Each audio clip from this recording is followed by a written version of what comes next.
Assalamualaikum warahmatullahi wabarakatuh. Perkenalkan, nama saya Wahyuni Anita Fitria, NIM 607119083. Di sini saya akan menjelaskan tentang analisis mengenai susu hewan dalam Al-Quran dan tinjauan hewan Islam tentang jual beli hewan sakit.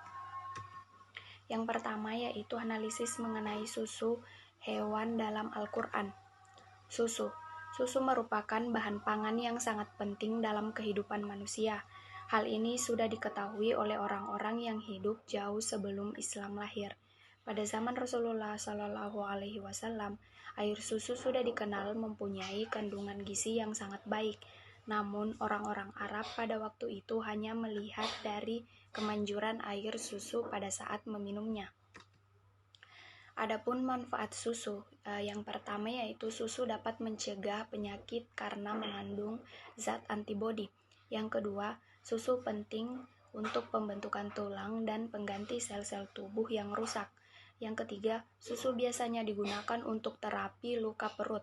Yang selanjutnya yaitu susu unta dapat digunakan sebagai obat busung air, asma, anemia, dan wasir.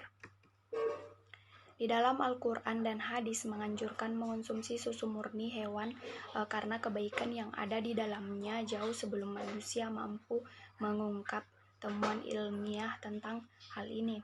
Pada susu kambing merupakan salah satu sumber protein hewani yang diperlukan tubuh untuk pertumbuhan dan pembentukan sel, karena susu kambing mempunyai nutrisi yang sangat sempurna.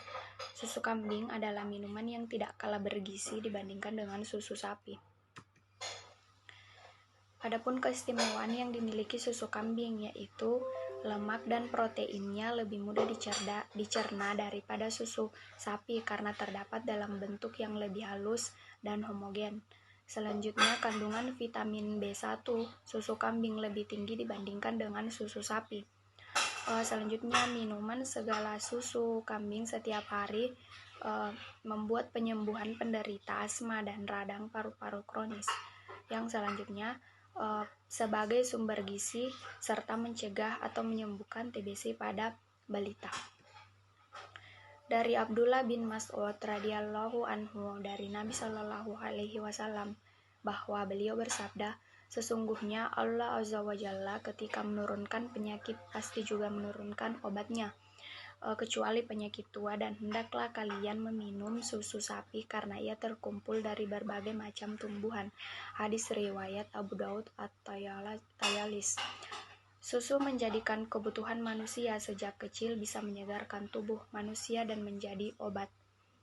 Oleh karena itu, wajar bila Nabi Muhammad SAW menyuruh umatnya untuk meminum susu. Materi yang kedua yaitu tinjauan hukum Islam tentang jual beli hewan sakit. Seiring perkembangan zaman saat ini dalam memenuhi kebutuhannya, selain dengan pekerjaan tetap yang digaji, tidak menutup kemungkinan seseorang itu akan melakukan kegiatan ekonomi guna menambah penghasilan. Pelaku jual beli juga harus sesuai dengan peraturan yang telah ditetapkan oleh hukum Islam. Penjual dan pembeli melakukan jual beli hendaknya berlaku jujur, berterus terang, dan mengatakan yang sebenarnya. Jual beli dalam Islam tidak dilarang, namun Islam sangat memperhatikan unsur-unsur dalam transaksi jual beli. Itu artinya bahwa semua kegiatan bermuamalah termasuk jual beli pada dasarnya diperbolehkan selama tidak ada dalil yang mengharamkannya. Hal ini sesuai dengan kaidah fikih. Jual beli merupakan istilah yang dapat digunakan untuk menyebut dari dua sisi transaksi yang terjadi sekaligus, yaitu menjual dan membeli. Menurut Sayyid Sabiq, jual beli dalam pengertian adalah saling menukar atau pertukaran. Pada dasarnya, semua transaksi jual beli jika dilakukan dengan benar dan tidak sesuai dengan ketentuan syarat, maka jual beli tersebut dapat dikatakan sah. Tetapi jika transaksi jual beli tersebut tidak dilakukan dengan benar dan tidak sesuai dengan ketentuan syarat, maka jual beli tersebut dapat dikatakan tidak sah. Terima kasih, itulah tadi yang sempat saya bawakan, lebih dan kurangnya mohon dimaafkan. Wassalamualaikum warahmatullahi wabarakatuh.